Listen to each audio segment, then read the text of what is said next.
Well, the world is a dumpster fire. Nothing here makes sense. And you vacillate to crippling fear, constant self-defense.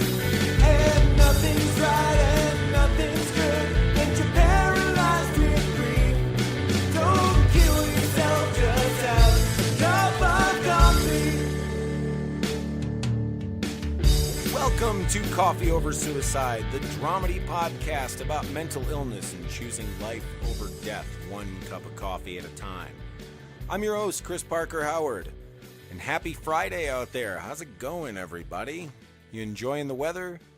I don't know where you are, so the weather might be terrible, but that might be your jam. I'm not here to judge. Enjoy your shit weather. I don't care. Today on the show, we've got Jill Tarnoff.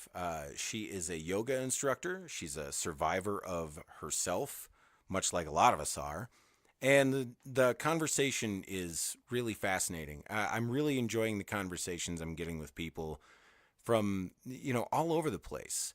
Because, I mean, that's the whole deal with what we're doing here. We're trying to destigmatize the concept of mental illness in general just by having conversations with people about it. Now, this is not actually a replacement for real therapy if you need it.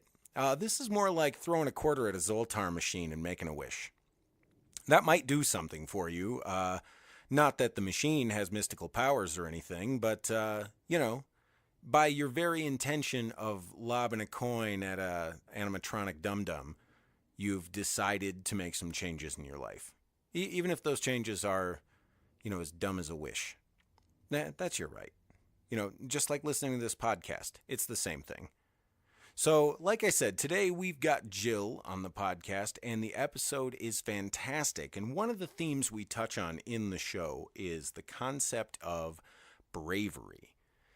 Now, that's something that I hadn't really ever given a lot of thought to. Bravery is something that you usually associate to, someone running into a burning building to save a dog, or, running into a flooded building to save a dog, or, jumping on a boat to get away from a dog. I don't know. Look, it's a lot of things.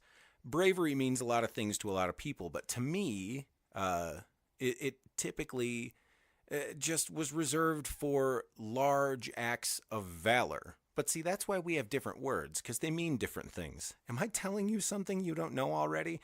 It's a really great idea that I write these things out before we go into it, isn't it?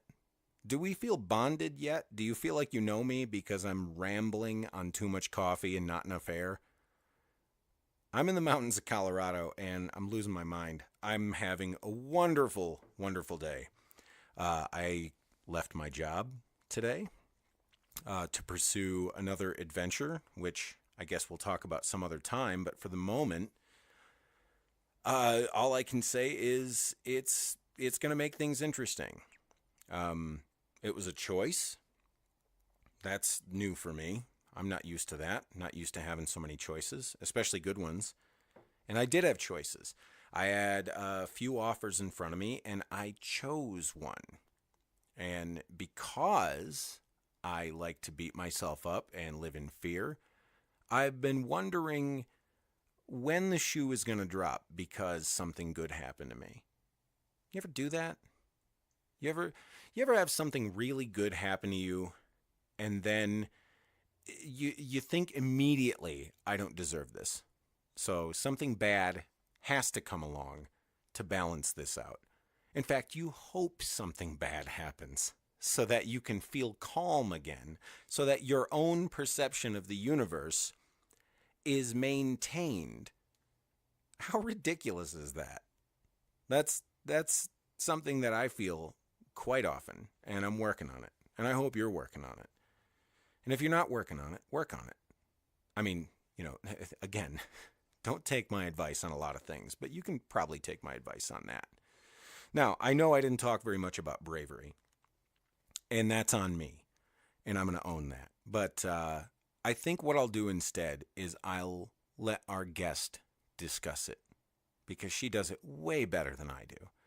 So, without further ado, I'm going to shut up, and we're going to talk to Jill Tarnoff.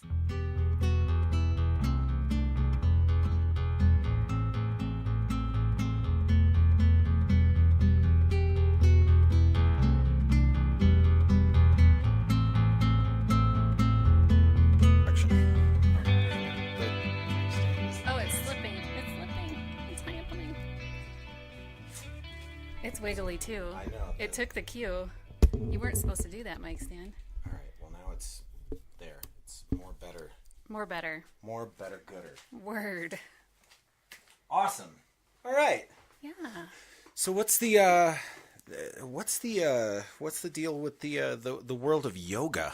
Well, there's a lot with that. It's pretty ancient, so it's been going on a while. Yeah. And so it's got a lot of history and time to build up some backstory there. But for me, I've been practicing for a couple of years. I went to teacher training in San Jose, and totally off the cuff, on a whim, a friend told me, you should do this. And I was just in a space at that point in my life where I was starting to say yes, even when I was super uncomfortable. And so I went, okay, I guess I'll do that. And I did. And I've been teaching yoga since, and it's been kind of a side gig thing.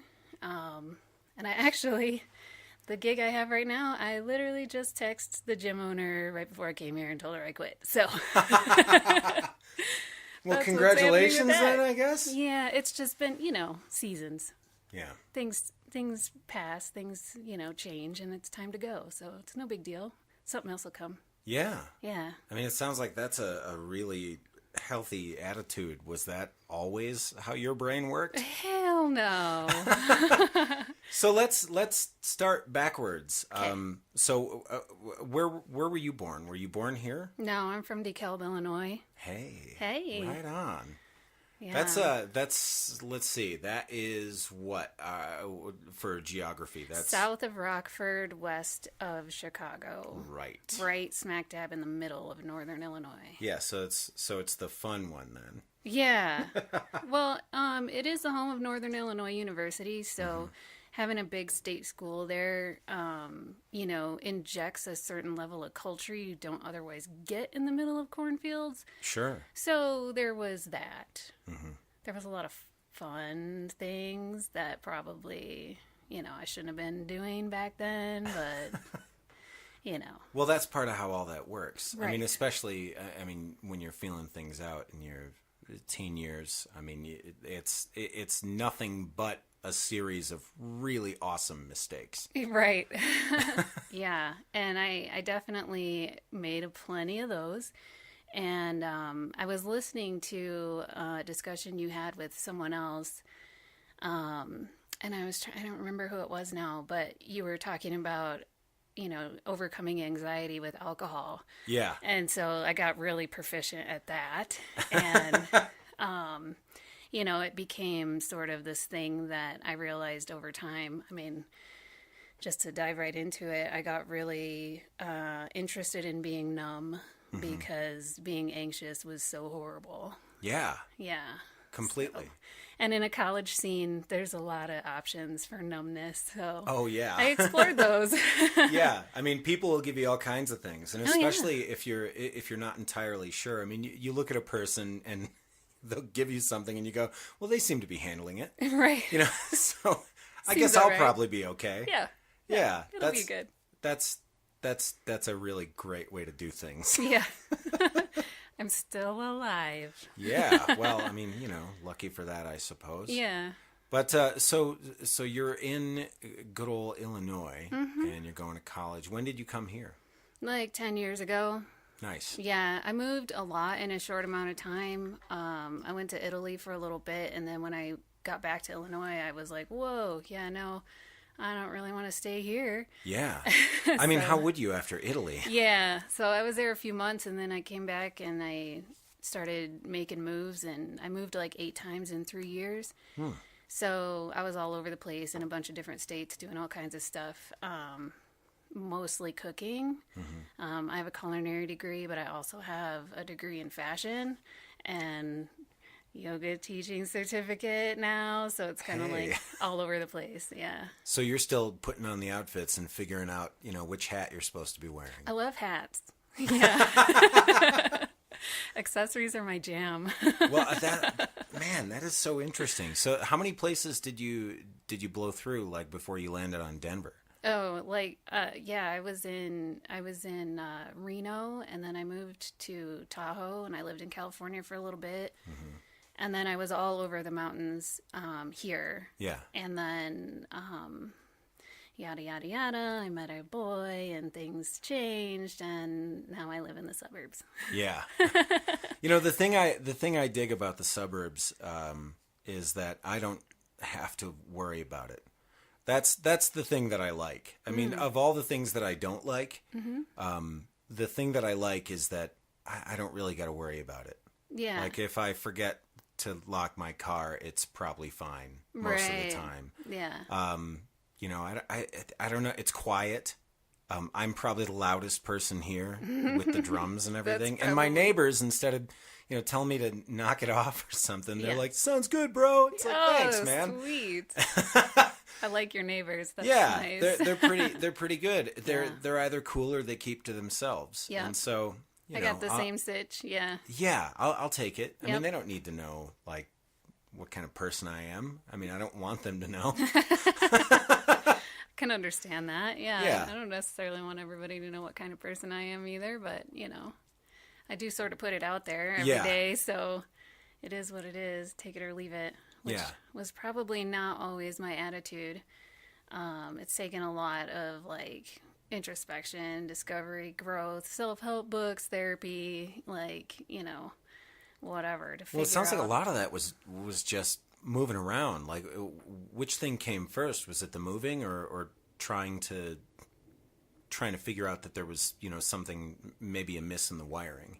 Well, I was always trying to figure out, like, my path, and I've always had this feeling like something bigger was supposed to be happening, and I feel like maybe, 2 weeks for staring down the big 4-0 right now, like I might actually be figuring it out. Yeah. I don't know when it's going to pop off, but, maybe, hopefully in my lifetime I'll get there, but, like that's why I did a lot of schooling. I did all kinds of projects. I went through a phase where I got like super handicrafty and I was just trying to make stuff because I just had this like energy inside of like something needs to come out and exist outside of myself that originated from inside. So what the hell is that? Yeah.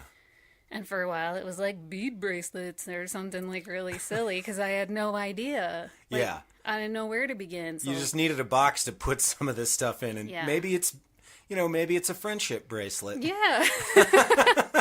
Yeah. And then, maybe it is friendships and maybe it is something more than that. And, it's just been this progression. And that's something that I think a lot about in life and I talk to other people about is that, people get caught up in this, like, I got to find my path. I got to find my way. I got to figure out what I'm doing with my life. And what you don't really realize necessarily is that whenever you stop on your path and you look back, like, it's all been connected. Everything that you're doing today matters for tomorrow. It just is it's one big path. And it has switchbacks and turns and hills and shit you didn't anticipate or even want to get into sometimes, but it doesn't make it any less your path. And so trying to find some other path is not necessarily, I don't think, the right mindset to go about, finding that peace within yourself. It's like you've really got to understand that all of this is connected and all of it matters. And you'll get where you're supposed to be as long as you're willing to be like honest with yourself, do a little hard work sometimes. Yeah. And, be open to what's possible, because I think once you think, okay, I'm on this path, I'm going to, go to school, get the degree, get the job, get the life, get the house, blah, blah, blah, blah, blah. You've locked yourself into something that if it doesn't keep working out, then you get this like freak out moment, like, oh, I'm doing the wrong shit. And Yeah. I did plenty of that. So, Sure. yeah. Well, I mean, it sounds like there was a lot of moving around, but I Yeah. mean, there's something incredibly insightful in all of that too, to come to the realization that, there's not just one path. No. There's a lot of paths, and you're going to take a lot of paths if you want to live a life that's interesting, Right. because nothing interesting ever happened from things going as planned. Right. Had a lot of wrong turns in my life. I usually like really allot myself in transit time for at least one wrong turn. Because that's just kind of my MO. But I've seen a lot of cool shit because of it. So Yeah, Yeah. exactly. But that comes from being open Yes. and just ready to see what's in front of you versus, blinders on, this is what I'm looking for. Right. But how do you get there? Like, how did you get there? Practice. And that's something that I think is really important too, that to realize that working my way through my anxiety specifically was a lot about practice. It was stretching outside the comfort zone and then sliding back, Yeah. stretching and sliding. And it's just like working out a muscle. Like the more that you do it, the more you get that positive reinforcement. Like, holy shit, this didn't kill me. Yeah. Like, I survived it, and it was actually kind of cool. Yeah. Like, surprise. The more you can get that positive reinforcement, the more you can start to be comfortable with making the leap each time. And so for me, it's just been like this incremental little things along the way of like, just hold my nose and jump, I'm like, well, I don't know what's going to happen. And if I think about it too much, I'm totally not going to do it. So Yeah. there's moving across the country, moving to another country by myself. That was one thing. Yeah. I had a lot of people saying, you really have to do this. You know this, right? Like, you have to go. And I was just like, okay, and I was 28 years old and like terrified to live my life. Everything was completely fear-based. And it was only because I had this opportunity through school and this program and all this stuff and this support, and then my friends and family, just strong-arming me out the door, that I was like, okay, I can do this. And that was one of the scariest things I've ever done in my life, for sure. Yeah. Did you speak the language? No. Even better. No, I flew to Milan, and I had a layover at the airport, which was ridiculous, like 9 hours, that I could have easily caught a train and gone to Florence, but I had no idea, and Right. I didn't know how to do that or anything, so I sat there in the airport, but I just went up behind someone at a, vending counter, and I just parroted exactly what they said. And I ended up with a sandwich and a water, and I was like, sweet. And I just handed over some euro, like, expecting they're going to give me the right change back, because I don't know what they're saying, And Like a toddler the first time they go into a Legit. store. Like, you can buy the candy bar, give the man Totally. this many. Nobody knew, though. I was, like, super low-key under the radar doing that. So you were able to just put that confidence on, like a well-made hat. Yeah. Some Wow. real false bravado there for sure. But it was just like, okay, I'm doing this. And then I got to Italy, and that was a whole cluster, like getting into my apartment and all this stuff. But I was like on my own for the weekend before I had to check in with anyone or whatever. And it was my birthday. So I was like, Oh my God. I was like, I really need a cupcake, and I'm like, I got to do something. And when I got there, it was like a disaster. I didn't have any hot water, whatever. I took a cold, sponge bath and some sleeping pills and just crashed out. And then the next day I got up and I was like, well, I have to leave the apartment. Yeah. And I'm like, here I go. I have a map and a little bit of euro, and I just need to walk around and find food and discover where the hell I am. And Yeah. so I did.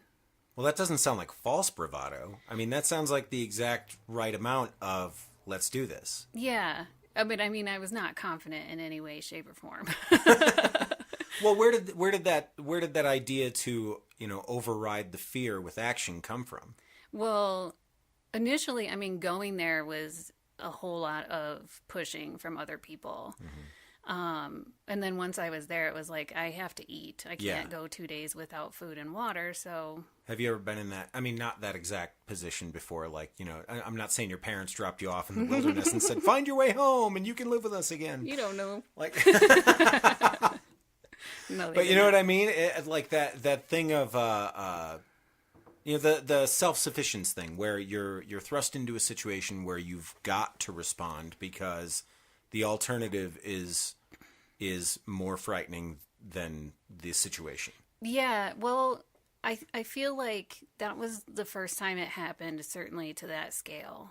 You know, maybe there was little things over time, but it was certainly nothing I was practiced at. Yeah. But that was literally go big or go home. So I was all in, like, okay, I'm here, figure it out. And Wow. so I did. And then I took language class while I was there. Sure. So Which I imagine would have been a lot easier to do while there. Oh, sure. Absolutely. And it turned out I was actually pretty good at it. So that was helpful. You know, when I wasn't mixing it up with the Spanish I already knew. So that was a little bit challenging, but they're similar. yeah. Oh, right? yeah. Yeah. Yeah. But when you start mixing them up to a native speaker, they are like, there's a head growing out of your shoulder. What's happening? You know, and it's speaking Spitalian. So how did all of that mix with the anxiety? It was rough. I was like terrified. I was terrified to do anything. And you know, one of the greatest regrets I have about that whole experience was I didn't travel while I was in Europe. And, you know, we have this false sense of, I think, the size of things and proximity of things, being in a country that's so huge, that has, you know, states that are so gigantic. When you go to Europe, it's like these countries are all very small, and it's like, you know, a half-day train ride to like go anywhere and see Right. a whole nother culture and whatever. And like, I really didn't do that. And part of that was just because I was completely ignorant of what was possible. And I didn't have a support system or a base there per se. I didn't have any friends. I had, you know, my acquaintances from school, but they kind of all had already been there a while and were set up and had their little cliques and whatever. Plus I was like way older than everyone there because they were all, you know, fresh out of high school going overseas for school or whatever. Right. And here I was, the guy that ended up being my best friend actually called me Nonna, which is grandma in Italian, because I was older than our teacher. Like, you know, it was. Oh, wow. So I was really in a weird position, and I didn't go with anyone from like my program that I had come from, and I lived alone, so you know. There was just not this like built-in sort of like, hey, roomie, let's do a thing, you know, which a lot of other people had. So I was sort of on my own adventure, choose your own adventure every day. And it was good and bad, you know, but I gained a lot of strength through that. I bet. Experience for sure. Yeah. I mean, forcing you into a situation where you've got to make some choices. Yeah. And no one's going to make choices for you. Nope. Yeah. So what was the first time that the anxiety became a thing that you were like, oh, this is a thing? Like in my life? Yeah. Oh, early, I would say single digit ages somewhere. Yeah. Yeah, me too. Yeah. It hit me pretty early as well. And I didn't realize it was a thing. I just thought I was weird. Well, you were. Yeah. But, you know, a kid with anxiety is weird. Yeah. And that's the unfortunate thing. It's like, but, you know, the thing they don't tell you is, you know, people get so nervous about calling a kid weird that, you know, instead I think it would be more helpful to say, well, yeah, you're a little weird, but that's all right. Right, for sure. You know? Yeah. Well, Like I would rather have heard that. Right. Like, you're weird, but it's okay that you're weird. Yeah, everybody's weird. Shh, don't Yeah. tell anybody. Yeah, instead of being told, you know, that's, well, you don't have weirdness. Yeah. Just stop it. Yeah, get over that. Stop doing that. Can you please pretend that you're not weird? You're embarrassing your father. Right. I was pretty fortunate, well, I don't know if that's the right word. My situation was unique, I guess, in that if anybody was weird, quote unquote, in the family, it was my brother. Mm-hmm. He's like textbook weird. So, like the one that stands out in the crowd, the one that everybody knows who that guy is, like semi-famous locally sort of person. And, constantly it was, that's your brother, and that's what I grew up with. And he's 4 years older than me. So he was like well established in the community as like, some kind of freak that people noticed. And so I didn't stand out so much as being particularly weird because by comparison, I certainly wasn't. So I don't know. It's interesting. I was just talking to my mom yesterday and she was sort of taken aback by my comments that, anxiety has always been a part of who I am, and introversion has always been a part of who I am. And I'm like, do you not realize how much time I spent alone in my room as a little kid, It wasn't because there was nobody outside playing, like I just didn't want to go out there, And I did sometimes, but, like it started way back when, and it took a long time. I remember going through like puberty. Holy hell. Oh God. Yeah. And that's bad enough. Yeah. But then you throw all of that other stuff on top of it. Like, and I noticed, and I remember specific instances of, the other kids realizing that I was kind of weird. Yeah. Because I had these like super high and low emotional moments and expressions because I was freaking out, man, and I was just trying to fit in and trying to be cool. And, we go to the little weird Dorito Mountain Dew house parties in somebody's basement, and I'm in the bathroom crying because I'm so overwhelmed with how freaked out I am. Yeah. And nobody knows what's going on with me. They're just out there making fun of me because I'm like, I'm being an emotional mess. And they're like, she was so happy a minute ago and now she's freaking out and crying. She's weird. I'm like, whatever. Yeah. Now I see what that was. At the time, I just thought I was, out of control or, crazy teenager or something. I don't know. Well, it is a number of those things, I'm sure. Oh, yeah. But, I mean, it's compounded. Sure. So it's that plus. Yeah. It's the supersized version. Yeah. So. Yeah. And you have like no tools to deal with it because you've never experienced this, amalgamation of hormones in this level before. Yeah. And, everyone around you, society is telling you, oh, teenagers are hormonal. And you're like, well, this must be what it is. Sure. No, not for everybody. Exactly. I mean, the thing about it that's so crazy, with, to use a fun word, the thing about it that's so crazy is that there's all of these emotions that are coming through you anyway, and they're just running wild. They're exacerbated by, your pituitary gland and everything just in chaos. Yeah. And then you throw something like anxiety into the mix, and it fits so perfectly in there that it's really hard to put your finger on how it's different until much later. Right. When you're able to get all of the other stuff out of the way, sort of clear the air a little bit. Yeah. It's like the smoke clears and anxiety stands alone. Right. Like, I have survived. Right. You're like, son of a bitch. Yeah. God damn it.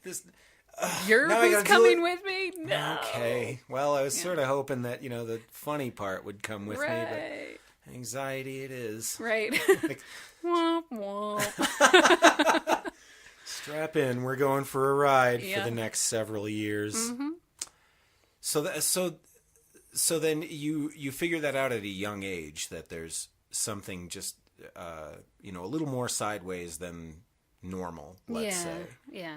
And then as far as coping mechanisms for something like that, I mean, especially when it comes to not really even understanding necessarily that it is a thing.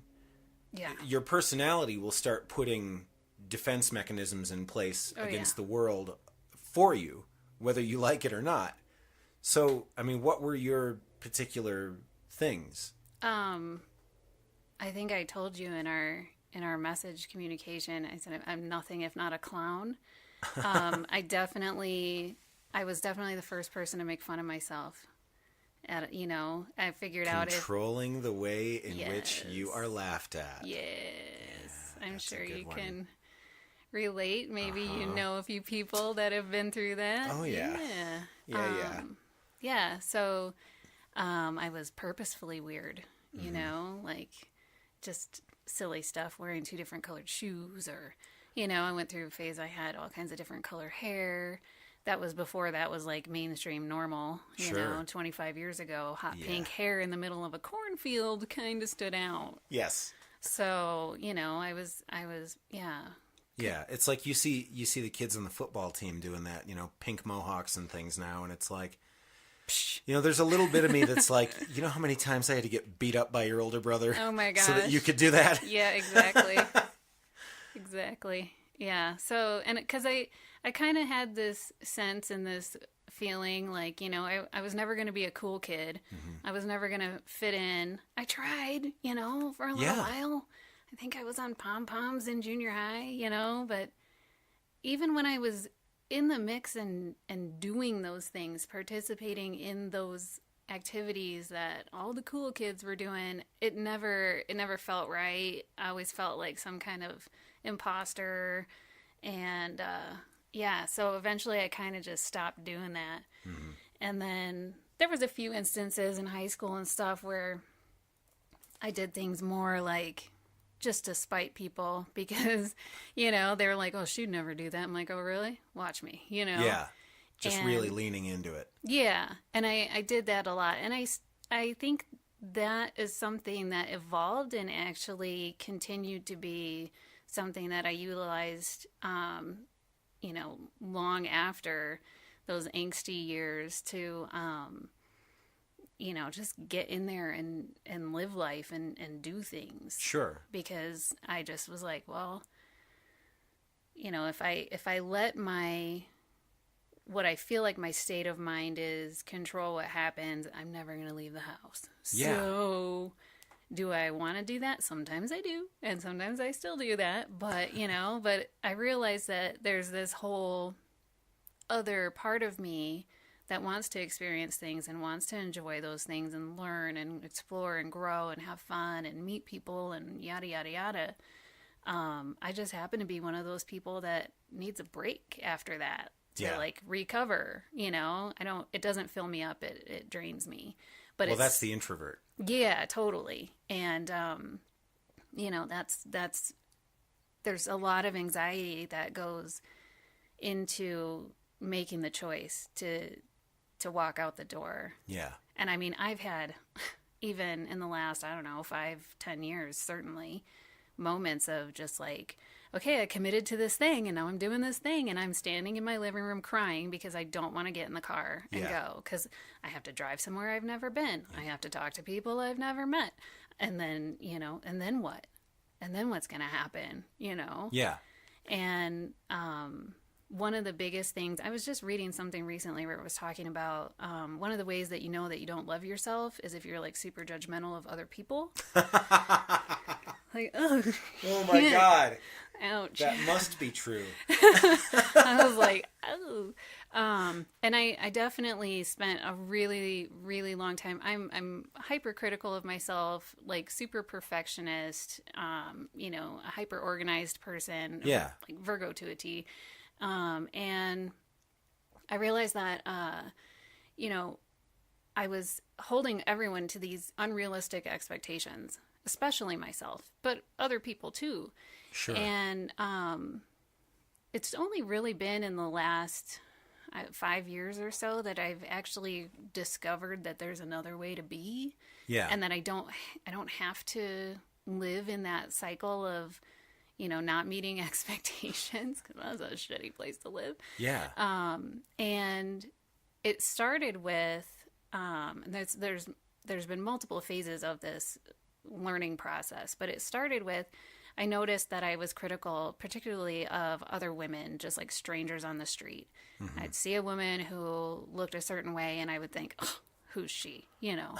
Whether it's she looked great or she looked terrible, or she was wearing something that was flattering or it wasn't, or whatever the case was. And, because we get all this programming from society of how things should be. Right.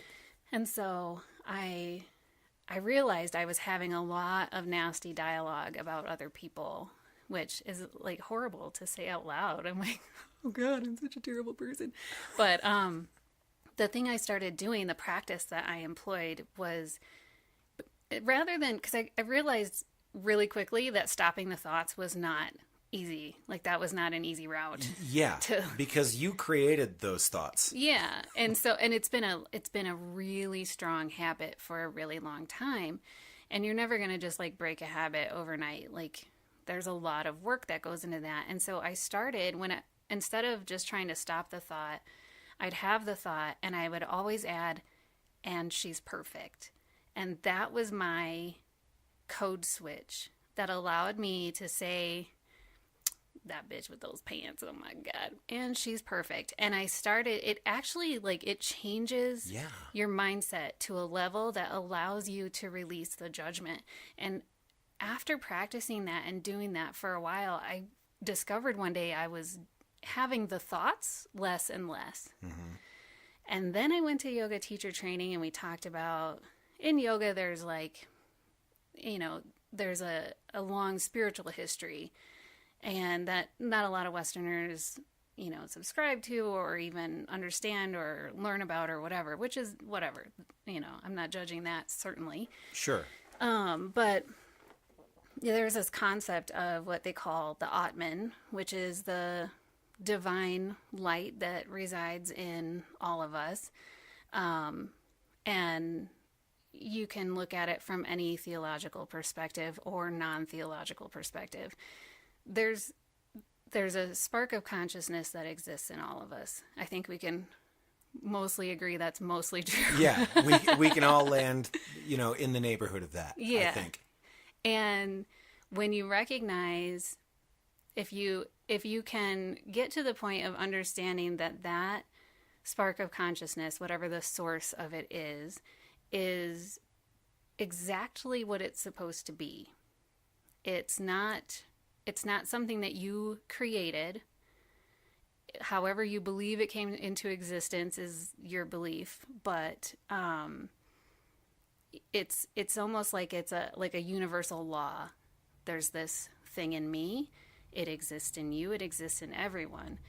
And we talked in teacher training about viewing your students as the Atman that is within them. So not judging people for anything that they come to their mat with or without, and meeting them where they are and teaching them from that space. So that's the teacher training aspect of it. But the concept I expanded, and I realized in Christianity, it's like the concept that Christ resides within you. Yeah. And then, every religion has some way to describe something similar, I'm sure. But just the idea that there's some sort of universal energy that's in all of us. And through practicing seeing it in other people and honoring it in other people, I got to a point where it was illogical to deny it within myself. Yeah. And that's when I went, oh, I'm not a worthless piece of shit. What? Oh, okay, now I get it. And a whole lot of self-acceptance came with that. Yeah. And when that happened, I started to realize that the things that were making me anxious were fear-based because they were judgment-based. Yeah. And so social interaction got a lot easier. I bet. I stopped worrying so much what anybody thought about me. And that's a freeing thought. Yeah. So that's kind of how I've gotten to where I am now, that I was actually able to say yes to being here with you today. Well, that's amazing. Yeah. You know, the thing that, and you know, I'm not sure where I read this from, because I pick things up from all over the place. I do, and too. I go, I don't know why I know this, but yeah, I like this thing, and I'm going to take this thing with me for sure. from this. Yeah. And so one of the things was, I think it might even be, you know, some sort of bodhisattva thing. It was the idea that to exude an effort towards something is to deny the natural flow of things. And so what I ended up taking away from that for myself, what I took that to mean, because that was one of those things that rattled around in my brain for a while.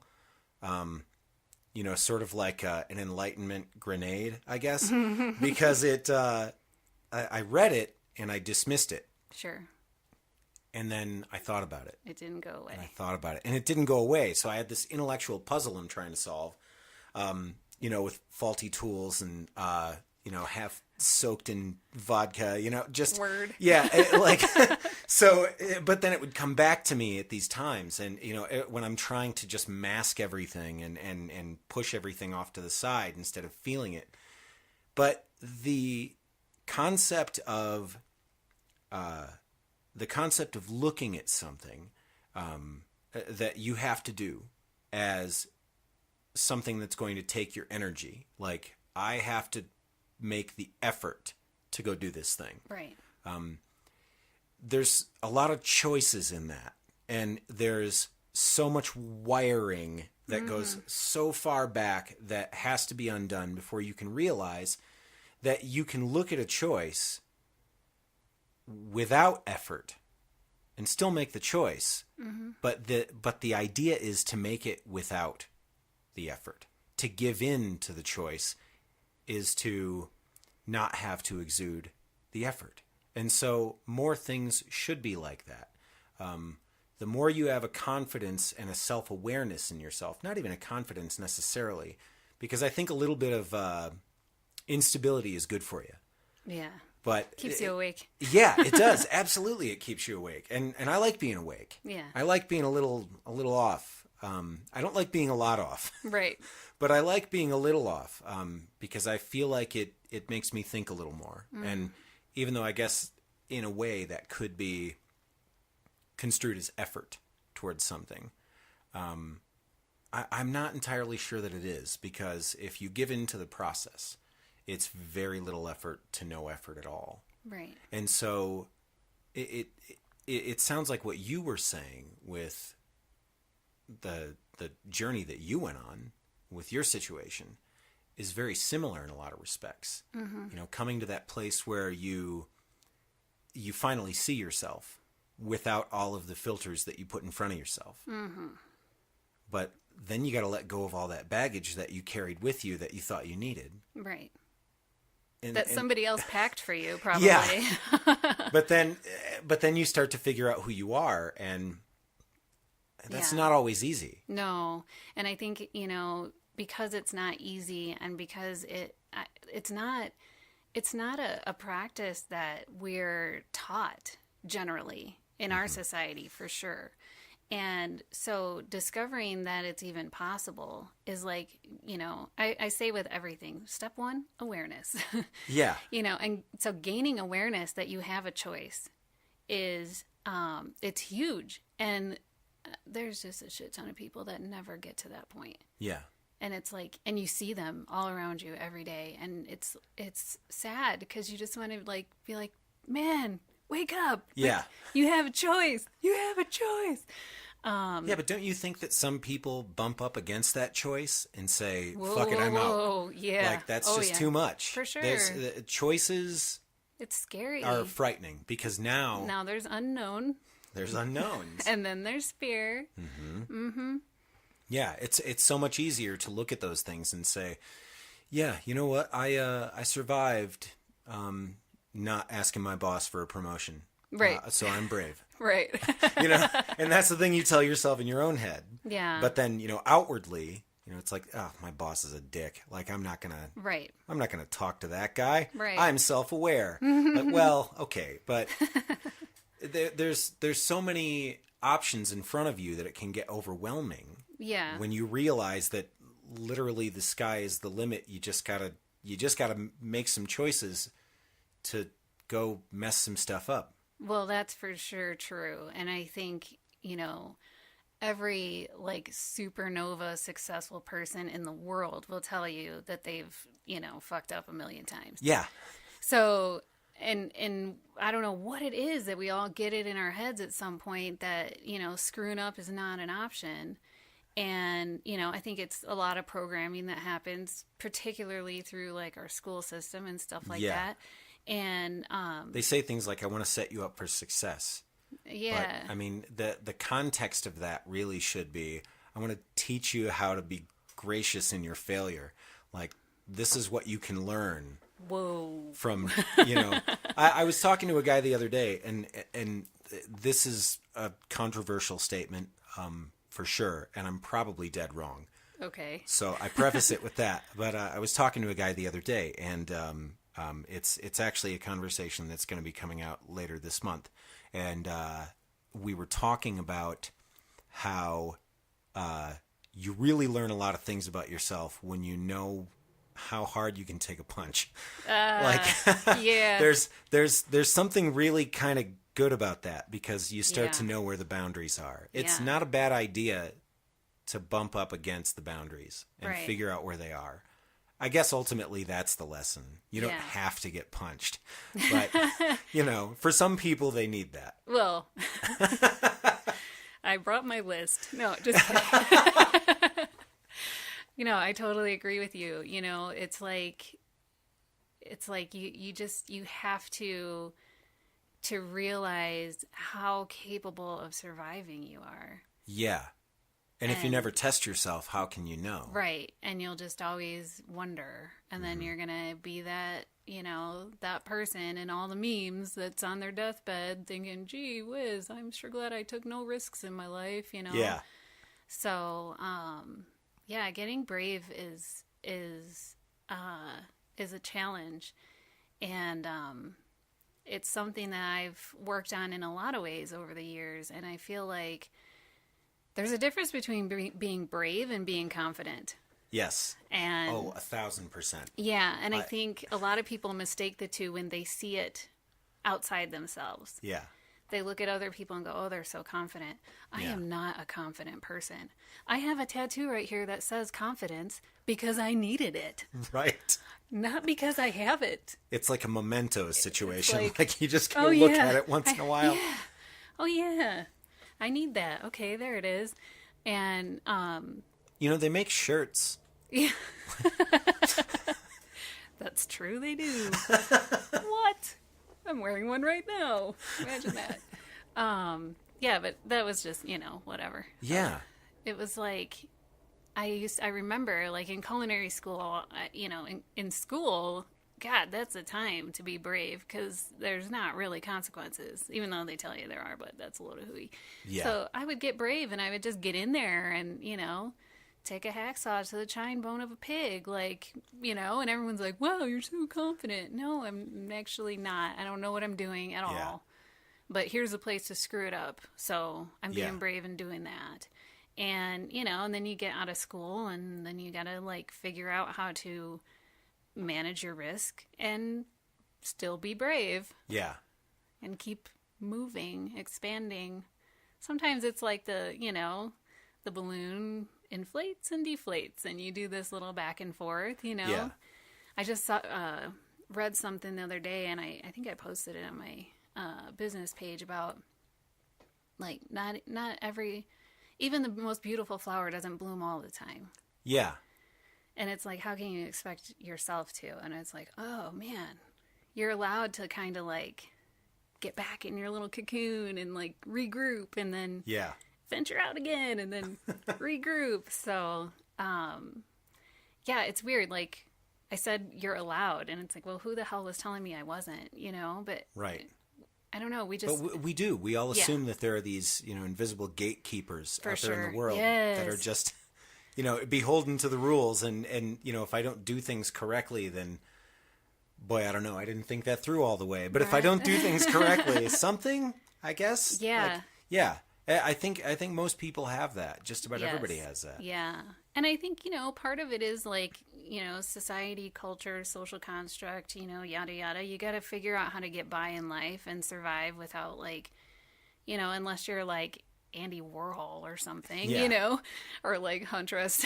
And like, you've got to figure out how to navigate life to like, again, like minimize your risk and still like maximize your outcomes. And, and so we end up with all of these rules that become those gates, those locked gates, those barriers. And it's like, who said, at some point you just got to say, fuck it and go over the hedge. Like, yeah. And guess what? You're still inside and nobody's the wiser. And it's like, oh, there's more than one way to skin a cat, as they say. So, yeah. And that's something that I'm working on learning right now for sure is like, letting go of the how. You look forward and you see the point on the horizon you want to get to, and you kind of go, okay, you put your paddle in the water. Yeah. But, it's not all going to be in your control, and you got to accept that that's how it's going to go. Yeah. And that kind of comes back to your idea about, are you working or are you flowing with something? Yeah. And I study a lot of mindset stuff, law of attraction, stuff like that. And, there's a basic concept of like when you're aligned with your soul's purpose, your heart's desire, the things that your spirit was actually put here for, it's like your purpose, whatever it is. Like if something really lights you up and you get like giddy, stupid, excited over it, that shit matters. And it doesn't matter if you think it matters for me or I think it matters for you. Like, and that's where we screw it up a little bit. Because we go, well, this is weird. I don't know. Nobody's going to like this underwater basket weaving idea. But if it lights your soul on fire, that's what you're meant to be doing. Like your birthright is actually joy.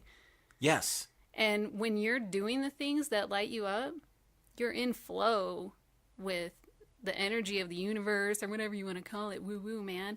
But it becomes easier. Yeah. There's less fear around it. And when you can let go of the how, you have an opportunity to go over the hedge, go through a window instead of a door. Right. Maybe even get cut on the glass on the way out and think, you know what? I learned a couple of things here. Sure. Yes, absolutely. that can happen for sure. Yeah. But that's all right. I mean, that's all part of the ride. Yeah. And, it's a lot of assigning value to things based on what you think they might be worth, given what you think you're worth, given what you think everything else out in the world is worth in comparison to you, in comparison to what you have, in comparison to what you have an understanding of. Mm-hmm. And once you start assigning all of these values and the math gets really complicated really complicated really fast because the values keep changing as you keep changing. Yeah. But once you're able to start stripping those things away and recognizing, this may be a valuable thing to someone, but it has no value for me. Right. I had an opportunity where I was I got to be careful how I word this because I don't know what I signed exactly. But I had an opportunity to write songs for some very famous people. Cool. And I got very excited at that opportunity because it meant something. Right. But then I sat down to write, and I had no interest in writing songs for these people. Because it was not my wheelhouse. I had no interest. Yeah, I was very excited because it was like, here's this high profile thing. Right. But I wouldn't listen to this. Right. I don't care for it. How the hell are you going to get inspired by that? So I kept trying to find my way in. Yeah. And the closest thing that I could find was recognizing the idea that this person doesn't write songs that are bad. They're just not good for me. There you go. They're good for someone else, obviously, because they're selling a Right. lot of copies. And I could be one of those people writing these songs, but I can't. Right. And that was when I first realized, and this was probably only like 3-4 years ago, I realized in that moment that I had evolved my personality to the point where I was motivated by other things than some false sense of success or Right. money. What this thing was offering you. Yeah, this Yeah. thing was going to be money, and it was going to be success in the sense that, you know, you did a thing that's high profile. I'm in the liner notes, man. Yeah. And yeah, you know, I wrote an album for this other artist. We co-wrote this record together, and it was phenomenal. And I really loved being a part of that. And that was a really interesting challenge. And I think that there were some human elements that made it easier, like, you know, connecting with another human being with ideas and thoughts and stuff like that. So that was fun. But, you know, sitting by myself, you know, trying to write Bieber songs, like it wasn't happening. I almost let a judgment out there. Yeah. It just wasn't Yeah, going to happen. I can understand that. Yeah.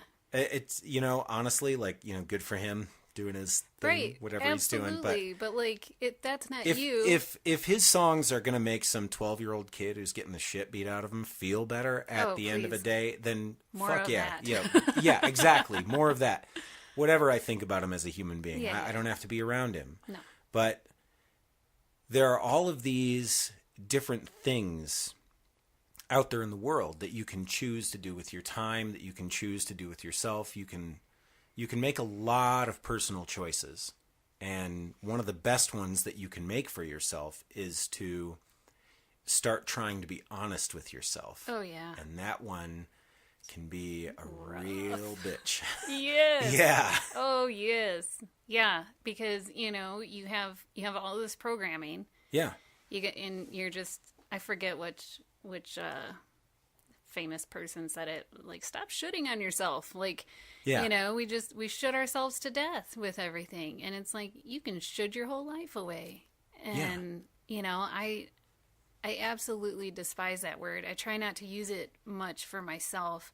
I think of should as a choice with guilt attached. Yes. And it's like, I started changing my language for myself and saying, well, I could do that. I could do that. Yeah. And suddenly it was like, you know, I got my autonomy back. Like, oh, I Yeah. could do that. I'm choosing not to because, you know, F that garbage or whatever. But Isn't language so important? it really, really is. It really is. And I think, you know, when you have some kind of, you know, mental issue or whatever, it's really easy to have a whole lot of negative verbiage flying around in your brain. Oh, yeah. And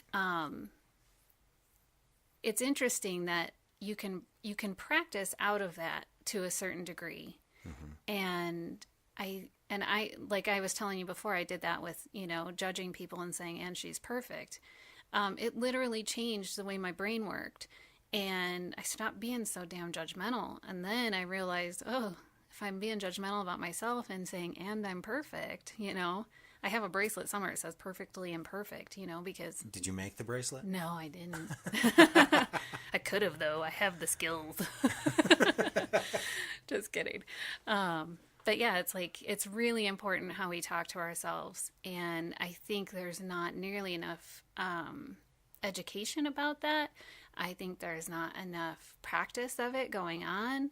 I think a lot of people hear it and think it's bullshit and go, well, whatever. Oh, I'm really gonna put a sticky note on my mirror. You're awesome. Have a great day. You know, yeah, no, actually, you should do that probably. You probably should. If you think it's hooey, you should probably do it. Yeah, because it's those people who are looking at, you know, that idea, you know, it's those people who are looking you in the face saying, go fuck yourself. You Yeah. know, but they're looking in the mirror. Yeah. saying, is. go fuck yourself. Right. And that's where they're landing. And that's why they don't want to put the sticky note on the mirror, because they don't believe it. And they don't want to be confronted with the idea they don't believe it because it makes them feel bad. Right. And rather than go through the painful process of change, Yep. it's much easier to just mute it all under layers of distractions. Yes. Yeah. Yes, and numbing agents and various things. Yeah. Yes. And all of those things are can be great fun as distractions, but they don't help you get anywhere. Exactly. So it sounds like you were able to pick up some habits that were able to get you there. Yeah, it's been, like I said, a lot of like books and therapy and meditation and journaling and a lot of stuff that people think is like, oh, everybody says that, it's kind of woo woo or whatever. Yeah. And but it's actual functioning tools that you can utilize to change your mindset and change your perspective. Even just about yourself, about how you think about things and how you react to things. And like you said, having a choice just in your thoughts even, and realizing that's actually an option. Yeah. So, am I like the world's greatest anything? Journaler, meditator, whatever? No. Am I super strict in my practice? No. I'm not like Deepak Chopra and like I get up at 4 a.m. and meditate for 2 hours. No. But I do it like 5 days a week. And you can see me on Facebook Live doing it every morning. And and that's kind of funny how that started happening. I really never set out to like lead meditation every day. Yeah. I just like somehow randomly decided I'm going to do this today. And then I'm like, I'm going to do it again. And here I am. It's like, I don't even know how long I've been doing it. It's like a year and a half later and I'm still doing it. So... And I'm getting feedback that it's helping people. So and that's what really keeps me motivated to continue with that particular, practice of sharing it. But certainly meditation on my own is something that's become vital. Yeah. Yeah. No, totally. I mean, it's not even a matter of, thinking that you're better than anybody or above anybody. This is my East Coast, stuff coming out of me like, oh, you think you're better than me? Because you know a thing? Right. Like, it's not even about that. It's more about the idea of volunteering the information that, hey, I learned a couple of things. Yep. And this is what I know. Yep. And maybe you know some things that you can teach me. Yeah. And, maybe this will resonate with you. This helped me out. So I'm just going to put this out there. Exactly. And we're going to see if maybe it helps you too. And if it doesn't, then that's awesome. It's not for you. Right. Exactly. Yeah. And for me in that process, really taking to heart that concept that like everybody's different and I'm not going to be everybody's teacher, and that's fine. I don't want to be everybody's teacher. Yeah. Because if I was, then everybody would be the same, and how awfully boring would that be? So you'll teach the people that you're supposed to. Exactly. Yeah. And, as a second grader, I am qualified to teach first grade. So, hey. Exactly. Exactly. I just keep adding to what I'm learning, and I keep sharing it back in the ways that I've found an avenue to do that. And that's, that's part of why I'm here right now. Well, you know what that is? Perfect. Hey. Thanks for talking to me, Jill. Not a problem. Enjoyed it. Well, how about that? What do you think? Did you learn something about bravery? Did you learn something about perfection? I mean, isn't this perfect? By the very definition of what it is we're doing, it's fantastic. I cannot thank her enough. I think this was fabulous. You know what? If you want to, and it's not going to happen today as this drops, but every morning there is a meditation that she leads on her Facebook Live. And I'm going to start doing it. And I think it'd be fun if we all started doing it. So 6 a.m. for you early risers out there, go to facebook.com/Jill Tarnoff Yoga. and get yourself some fucking peace and zen. Don't kill yourself out there.